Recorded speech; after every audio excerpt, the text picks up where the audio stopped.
De prime abord, quand on parle de Reims, on imagine plutôt ceci, des vignes à perte de vue, la principale ressource naturelle de la région.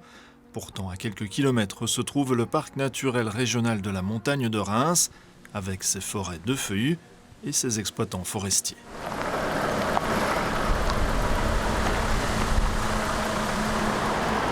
Pas facile pour ce transporteur, on le voit, de se frayer un passage dans la circulation.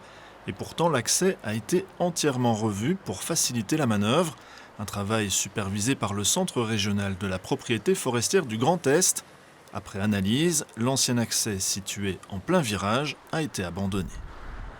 Ici, c'était plutôt radical puisque l'accès existant avant celui-ci était tellement non sécurisé qu'on a dit il y a trop de choses à faire si on veut le remettre en état, on va en créer un nouveau. Et donc c'est pour ça qu'on l'a remonté de 150 mètres pour la mettre dans une ligne droite. On l'a élargi pour qu'il puisse accueillir tout ce qui est tracteurs, grumiers, etc. Et donc on a refait une toute nouvelle route finalement pour rejoindre l'ancienne un peu plus loin qui était en meilleur état et donc desservir un maximum et en toute sécurité le massif forestier ici. C'est donc une toute nouvelle desserte de 650 mètres qui a été créée ici, un passage empierré complété de 2 aires de retournement qui permettent également de rassembler les grumes. Sortir en marche arrière sur une route avec autant de circulation, c'est bien évidemment super dangereux et donc on essaie d'éviter et c'est pour ça qu'on installe ces places de retournement.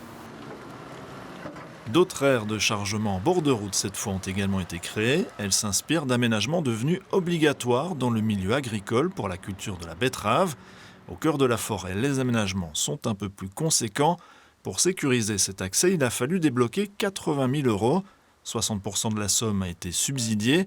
Le solde a été réparti entre la commune et 21 petits propriétaires privés qu'il a fallu convaincre et parfois même contraindre via une procédure française de déclaration d'intérêt général. Et ça serait impossible de les convaincre autrement que par une décision publique. Et donc l'investissement, qui était quand même conséquent, a été partagé par tous ces propriétaires, avec un mécanisme savant, un algorithme, comme on dit aujourd'hui, de répartition en fonction de la taille des parcelles, en fonction de l'éloignement de la desserte, puisque vous en bénéficiez plus ou moins. Et c'est comme ça que ça a été fait. Si les procédures administratives peuvent varier d'un pays à l'autre, ce type d'aménagement pourrait se systématiser en Belgique. Diagnostic d'un massif forestier, identification des besoins, état des lieux des accès forestiers. Toute la méthodologie est décrite dans ce guide des bonnes pratiques développé par le CRPF et son homologue belge, la cellule d'appui à la petite propriété privée.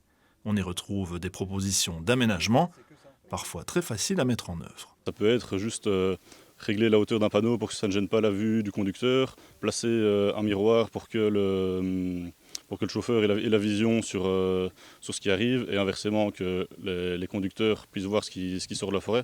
Donc il y a toutes sortes d'aménagements qui sont repris ici, du plus simple au plus complexe. Alors pour le moment, on est dans une phase un peu de sensibilisation des communes via le guide qui a été élaboré dans le cadre du projet Forêt Probos.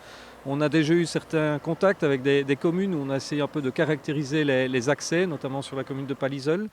On a eu aussi des contacts avec la commune de Fauvillers, par exemple. Et là, on essaye maintenant, finalement, d'appliquer le guide à la demande, je veux dire, des élus locaux, des échevins des forêts ou des échevins des travaux, du DNF aussi, des propriétaires privés, le cas échéant, de voir si on peut leur apporter des conseils, des recommandations pratiques. Le guide est disponible sur demande auprès des partenaires belges et français. Un bel exemple de collaboration transfrontalière.